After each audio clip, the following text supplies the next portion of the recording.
Hello जी, कैसे हैं आप लोग? होपफुली आप सभी लोग बहुत अच्छे होंगे। तो मैं भी बहुत अच्छी हूँ। जो मुझसे नए जुड़ रहे हैं बता दो, मेरा नाम है वर्तिका और मैं बहुत अच्छी हूँ। मैं अपना बहुत ख्याल रख रही हूँ। आप लोग भी खुश रहिए, खुशियाँ बांटिए और सबका ख्याल रखिए। तो बता दूं कि ये जो व्लॉग है वो परसों यानी कि नवरात्रि के एक दिन पहले शाम से शुरू की थी। तो हम बाहर जा रहे थे, थोड़ी छुटपुट जो सामान नवरात्रि से रिलेटेड, छुटपुट नहीं मतलब ज़्यादा ही रहता है वो। तो पहले पीछे गए सोसाइटी के, तो वहाँ बहुत सारी चीज़ें नहीं मिली। फिर कुछ दूर और आगे गए, छोटी सी एक मार्केट और कस्बे वाली आई, वहाँ भी बहुत कुछ नहीं मिला। बस वो जो जिसमें हवन वगैरह कर रही हूँ ना, वही वो सब लेके आई थी। मिट्टी के जितने बर्तन होते हैं वो लेके आई थी जो ज़रूरत के थे। उसके बाद से फिर रात में मैंने ऐसा कुछ भी शूट नहीं किया था। बहुत चहल पहल थी मार्केट में। फिर हम फ़ेज़ 10 गए थे। मोहाली जो रहते होंगे वो जानते होंगे। फ़ेज़ 10 में मैं फ़ेज़ 7 सॉरी फ़ेज़ 7 गई वहाँ पे। वहाँ से फिर बहुत सारा सामान लेके आई, क्योंकि वो एक शॉप ऐसी है ना कि वहाँ पे आप रुको और सब कुछ ले लो। सब कुछ मतलब आपको कहीं जाने की ज़रूरत नहीं है। फूल पत्ती मतलब सब कुछ। उसके बाद से वो सारी चीज़ें लेके आई। फिर जल्दी जल्दी खाना बनाई थी रात में। मैंने तो कुछ भी नहीं खाया था, मैं सिर्फ दूध पी थी। और हस्बैंड की तबीयत ही ख़राब है, आप लोग को पता है। लास्ट टू लास्ट ब्लॉग में मैंने बताया कि उनको बहुत हाई फीवर आ रहा है, लेकिन फिर भी उन्होंने बहुत हिम्मत दिखाई परसों और वो लेके गए मुझे। बोलते हैं चलो कोई बात नहीं, पूजा से रिलेटेड है। फ़ीवर नहीं आ रहा था इसलिए लेके गए थे। और आज बता दूँ, आज मंडे है तो वो चले गए हैं ऑफ़िस, क्योंकि वो बेटर फ़ील कर रहे थे। उसके बाद से आई तो वही डिनर विनर करने के बाद पूरा किचन साफ़ की। कूड़ा मैं संडे को हमारे यहाँ कूड़े वाले नहीं आते हैं, तो मैं नीचे डस्टबिन में डाल के भी आई ताकि मुझे ना छूना ना पड़े। फिर रात में ही सब कुछ साफ़ सफाई करके लेटी थी। सुबह मैं 5 बजे का अलार्म लगाई थी, बट मेरी हिम्मत ही नहीं हुई, इतनी ज़ोर की हवा चल रही थी। उठी हूँ, ऊपर से मैं लेके आई हूँ फूल। मुझे गुड़हल का फूल यहाँ बहुत सारा है, तो मैं गई कुछ नीचे से कुछ ऊपर से लेके आई। और उसके बाद से फिर गई तो किचन में जितना भी सामान फैला वाला था, मतलब जो धुल उल के रखी थी वो रखी। फिर नहा के मैं बच्चों के सोने से मतलब जागने से पहले ही नहा वहा ली थी। फिर किचन में आई, सबसे पहले जो भी सामान मैं लेके आई थी वो पॉलीथीन से खोल खोल के, ये जो मिट्टी के बर्तन थे उन सबको मैंने थोड़ी देर भिगो के रख दिया कि जब तक मैं तैयारी करूँगी, एक डेढ़ घंटा तो लग ही जाता है तैयारी करने में, तो वो तब तक भीग जाएंगे अच्छे से। क्योंकि अगर ऐसे डालो ना तो वो फिर मज़ा नहीं आता। तेल अगर आप दिए में डालोगे ना तो तेल ही सारा वो दिया पी लेगा। इससे अच्छा कि आप पानी में भिगो के रखें तो वो ज़्यादा बेटर रिज़ल्ट देता है। और मैं क्या लेके आई थी, माता जी की ड्रेस लेके आई थी, पोशाक, उनका माला, चुनरी और बहुत सारी चीज़ें, पान का पत्ता, सुपारी, इत्र, उसके बाद सुहाग का सामान, लाल चंदन सबसे ज़्यादा ज़रूरी होता है, सिंदूर लेके आई थी, फूल माला लेके आई थी, फूल लेके आई थी। फिर से मैं बहुत सारी मतलब ड्राई फ्रूट्स, नारियल का गोला और ये सब ये पत्ता वगैरह सब लेके आई थी। जो जो लगता है ना पूजा से रिलेटेड सारी चीज़ें मैं लेके आई थी।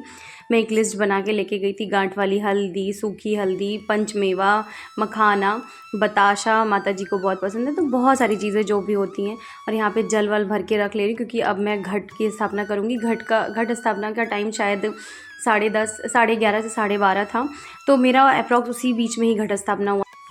और उसके बाद से फिर मैं इस वाले कमरे में ना, जो मेरी हाउस हेल्प मतलब दीदी जो आती हैं झाड़ू पोछे के लिए, वो आई नहीं थी। वो लेट 2 बजे के लगभग आई थी, तो मैंने इस कमरे में झाड़ू पोछा कर लिया था। और फिर मैंने सारी चीज़ें इस कमरे में ला करके और दरवाज़ा बंद कर लिया था। फिर मैं अच्छे से पूरी चौकी, पूरा दरबार माता रानी का सजाई थी। अभी मैं देखिए यहाँ पे अष्टदल कमल बनाऊँगी, क्योंकि इस पर मुझे स्थापित करना है कलश। पहले कलश कर दी थी, फिर उसके बाद से मैंने वो मिट्टी वाला जिसे मुझे जौ उगानी है वो फिर मैंने नीचे रखा था, क्योंकि मैं भूल गई थी। और बस यहाँ पे वही अष्टदल कमल बना लूँगी, क्योंकि ऐसे नहीं रखते हैं आप, कुछ ना कुछ आपको बनाना होता है। चाहे तो आप नवग्रह बना लीजिए, तो नवग्रह तो फिर मैंने कभी बनाए नहीं, मैंने यही बनाया है, तो बस इसीलिए मैं हमेशा से यही बनाते आई हूँ, तो मैंने इसीलिए यही बनाई। और ये सारी चीज़ें भी मैंने ना यूट्यूब से ही सीखी है, मैं सच बता रही हूँ। और फिर यहाँ पे स्वास्तिक बनाया और लोटे को कलावा बांधा। फिर जिसमें मुझे ना दीपक रखना था वहाँ, उसमें भी मैंने स्वास्तिक बना दिया था लाल चंदन से। और लोटे में क्या क्या जाता है, एक गांठ हल्दी, एक सुपारी, 2 जोड़ा मतलब 1 जोड़ा लौंग जाता है फूल वाला, एक सिक्का और एक फूल जाएगा और लाल सिंदूर जाता है, यही जाता है देखिए। और फूल ना, लौंग का फूल जो है ना टूटा हुआ नहीं होना चाहिए, फूल उसका पूरा एक पूरा फूल बना होना चाहिए उसके ऊपर।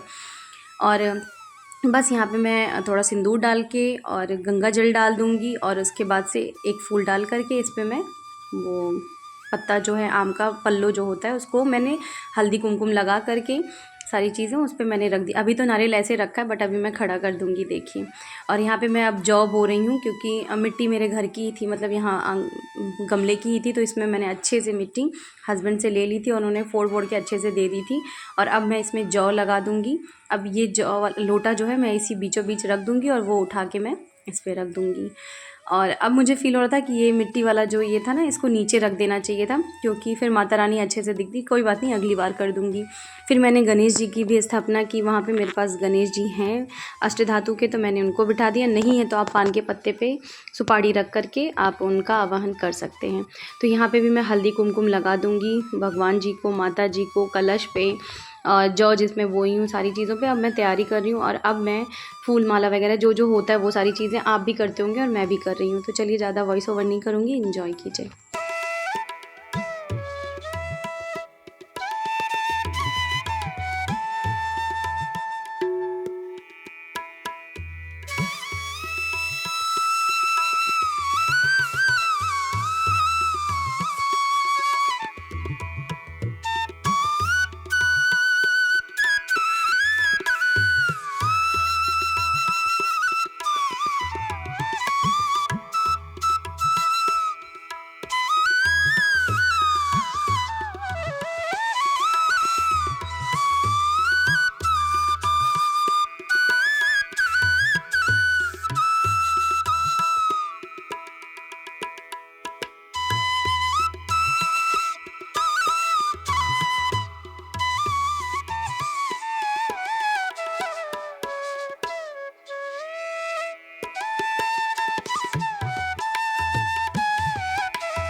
गुड मॉर्निंग, कैसे हैं आप लोग? होपफुली आप सभी लोग बहुत अच्छे होंगे, तो मैं भी बहुत अच्छी हूँ। तो happy Navratri to all of you, all my viewer जो मुझे देख रहे हैं, आप सभी को नवरात्रि का शुभकामनाएं।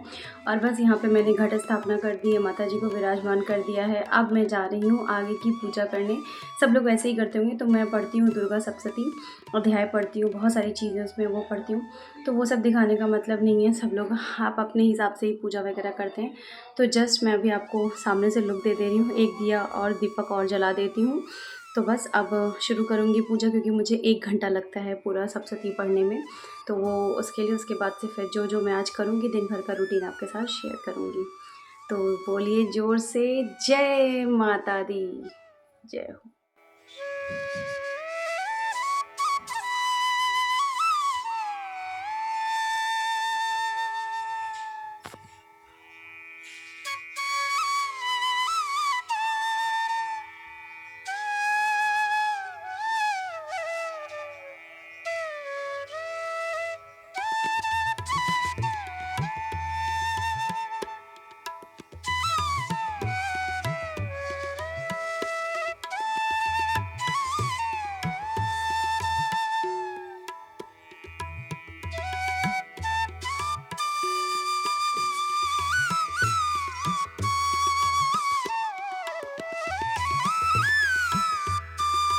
तो बस यहाँ पे मैं वही सप्तशती का पाठ कर ले रही, क्योंकि पूरा 1 घंटा लग जाता है, काफ़ी बड़ा होता है। अध्याय भी 2-2 अध्याय करके पढ़ना होता है, पूरी बुक पढ़नी होती है। उसमें 5-6 चीज़ें होती हैं, वो सारी अच्छे से पढ़नी होती हैं बिना गलती किए। फिर भी यार गलती हो ही जाती है। उसके बाद से सप्तशती का पाठ पूरा हुआ है, अध्याय पूरा हुआ है। उसके बाद से मैं यहाँ हवन कर ले रही हूँ, क्योंकि हवन बहुत ज़रूरी होता है। फिर मैंने जल्दी से आरती कर ली।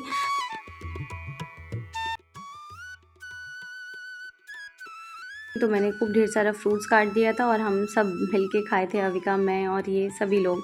और यहाँ पे मैं साबूदाना मॉर्निंग में ही भिगो के चली गई थी, क्योंकि मुझे साबूदाने का मतलब बनाना था, चाहे खिचड़ी चाहे वड़े। बट हमने खिचड़ी ही खाई थी, बट 4 बजे खाई थी, ये भी बता दूँ। और अब मैं बनाने जा रही हूँ पपाया शेक, क्योंकि प्लेटलेट्स वगैरह बहुत कम है हस्बैंड की, तो वो पपाया तो जाना ही चाहिए, चाहे किसी फॉर्म में जाए। ये मैं बनाने जा रही हूँ पपाया। तो मैंने लगभग 2 स्लाइस पपाया काट लिया, उसमें आइस के क्यूब्स, और चीनी डाल दिया था मैंने, बहुत मिनिमल सा चीनी डाला, एकदम नाम मात्र, क्योंकि गुड़ वाला यार नहीं जाता। मैंने एक बार ट्राई किया था। और दूध डाल के मैंने इसको अच्छे से विस्क कर दिया है, ब्लेंडर को चला दिया है। थोड़ा मैंने उसमें बचा दिया था, मेरी दीदी आती हैं वो पी लेंगी क्योंकि उनका भी फास्ट था। और यहाँ पे आइस डाल करके, पपीता थोड़ा गर्म होता है तो इसलिए आइस ज़रूर डालिएगा भर करके। और ये थोड़ा थिक बन गया था, अगर आप पतला बनाएंगे तो ज़्यादा अच्छा रिज़ल्ट आएगा। उसके बाद से पपाया शेक वेक पीने के बाद मुझे पता था कि मुझे बनाना ही पड़ेगा साबूदाने की खिचड़ी, तो उसके लिए मैंने ड्राई रोस्ट कर लिया था मूंगफली। तो वो थोड़ा टाइम टेकिंग होता है क्योंकि खड़े होकर के करना होता है। सो नाश्ता वगैरह हो गया था, 3 बजने वाला है, तो अभी ऐसा कुछ भूख नहीं लगी क्योंकि अभी हमने पपीता शेक मतलब पपाया शेक ले लिया था। तो अच्छा खासा वो पता है स्टमक फिलिंग होता है, तो इतनी सी भूख भी नहीं लग रही कि चलो हाँ बना लें। बट बता दूं कि मैंने मूंगफली वगैरह मतलब भून लिया, ड्राई रोस्ट कर लिया। बनाने वाली हूँ साबूदाने की खिचड़ी क्योंकि हस्बैंड को बहुत पसंद है। और अभी ये जो सीटी आई है ना, ये मेरे बच्चों का खाना है। मैंने दलिया चढ़ाया है तो उनके लिए वो हो जाएगा, रात तक का काम हो जाएगा। तो बस अभी ऐसा यही है अपडेट। बाकी जो मैं बनाऊंगी रेसिपी तो शूट करूंगी, आप लोगों के साथ ज़रूर शेयर करूंगी। एकदम खिले खिले साबूदाने के जो खिचड़ी है ना, एकदम खिली खिली बनती है। पूरे टिप्स एंड स्टेप है वो सब आपके साथ शेयर करूंगी। तो मेक श्योर कि आप लोग स्किप बिना किए देखिएगा। वैसे सब लोग बनाते हैं, बस चीज़ें इधर उधर होती हैं और सबके बनाने का तरीका जो होता है वो अलग होता है, इंग्रेडिएंट्स वही होते हैं। तो चलिए फिर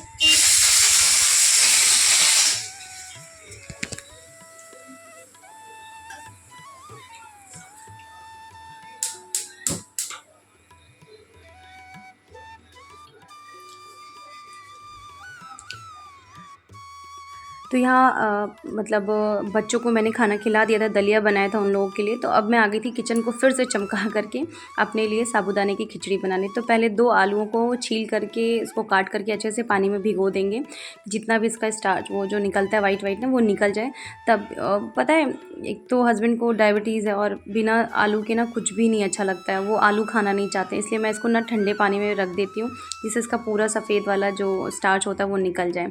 और तड़के के लिए मैंने 2-3 मिर्चें काट ली थी और अदरक भी मैंने चॉप कर लिया था बगल में, वो अभी शायद नहीं आया। फिर जो मैं ड्राई रोस्ट करके मूंगफली रखी थी उसको मैंने हाथ से मसल लिया था उसी कढ़ाई में। फिर इसी मतलब जो छनौटा है इसी के सहारे ना मैंने पूरी इसकी छिलके ना छान लिए थे। बहुत ईजिली निकल जाता है पूरी मूँगफली एकदम साफ़ सुथरी। और मैंने इसको फिर पीस लिया था, थोड़ा कोर्सली ही पीसिएगा, बहुत महीन बनाने की ज़रूरत नहीं। तो मैंने 2-3 चम्मच एक उसी कढ़ाई को चढ़ाया साफ़ करके, उसमें 2-3 चम्मच घी मिला दिया है। और साबूदाना जो है ना, मैं आपको टिप बता रही हूँ कि साबूदाने को कम से कम आधे घंटे के लिए भिगो दीजिए और उतना ही पानी डालिए कि आपका लेवल और साबूदाने का लेवल थोड़ा सा ऊपर रहे, मतलब पानी जो है थोड़ा सा ऊपर रहे बस। और उसके बाद से साबूदाने जब हो जाए 30 मिनट तो उसको ना एक झन्ने में मतलब छन्नी में आप इसको ना छान के रख दीजिए कम से कम 15 से 20 मिनट के लिए, जितना भी एक्सेस पानी हो वो निकल जाए। ये दूसरा टिप था। तीसरा टिप है कि ये जो मूंगफली वाला ये जो स्टेप है ना, इसको कभी स्किप मत कीजिएगा वरना आपका साबूदाना एकदम स्टिकी बनेगा। तो उसी कढ़ाई जब घी अच्छे से गर्म हो गया तो उसमें तड़के में मैंने जीरा मिर्ची और अदरक डाल दिया था, आलू डाल दी हूँ और इस आलू को अच्छे से पका लीजिएगा ढक ढक के, काफ़ी टाइम लगता है। तो जब आलू हो जाए 80% तक तब इसमें नमक डालिए। 80% हो जाने के बाद ही आलू नमक डालिएगा, अदरवाइज़ आजकल के आलू ना बड़े मशी से हो जाते हैं। एक तो कोई आलू ऐसे हैं कि पकते नहीं तो अगर ज़्यादा जल्दी नमक डाल दीजिए तो एकदम मशी से हो जाते हैं। और फिर उसके बाद से मैं इसमें भी नमक डाल दी हूँ साबूदाने और उसके मिक्सचर में।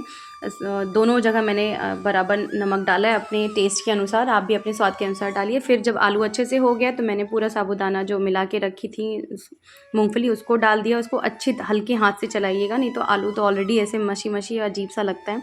बहुत लोग इसमें कड़ी पत्ता भी डालते हैं, कड़ी पत्ता भी डाल सकते हैं, बहुत लोग इसमें टमाटर भी डालते हैं, तो आप डालिए। बट मैं ये दोनों चीज़ें नहीं खाती हूँ ना मैं डालती हूँ। और यहाँ पे मैं ढक दी हूँ कि थोड़ा अच्छे से और गल जाए। और देखिए इतने खिले खिले बने थे ना, मैं आपको क्या ही बताऊँ, मैं एक्सप्लेन नहीं कर सकती। और बहुत बढ़िया बना था, हस्बैंड ने कहा बहुत मज़ेदार बना है। और इसको हमने सर्व किया था, मैंने मिष्टी दही मंगाई थी उसके साथ खाया था। तो चलिए वीडियो को यही एंड करते हैं, बहुत ज़्यादा लंबी हो गई होगी वीडियो। तो चलिए happy Navratri to all of you. मिलती हूँ एक अच्छे से नए वीडियो के साथ। खुश रहिए, खुशियाँ बांटिए और सबको खुश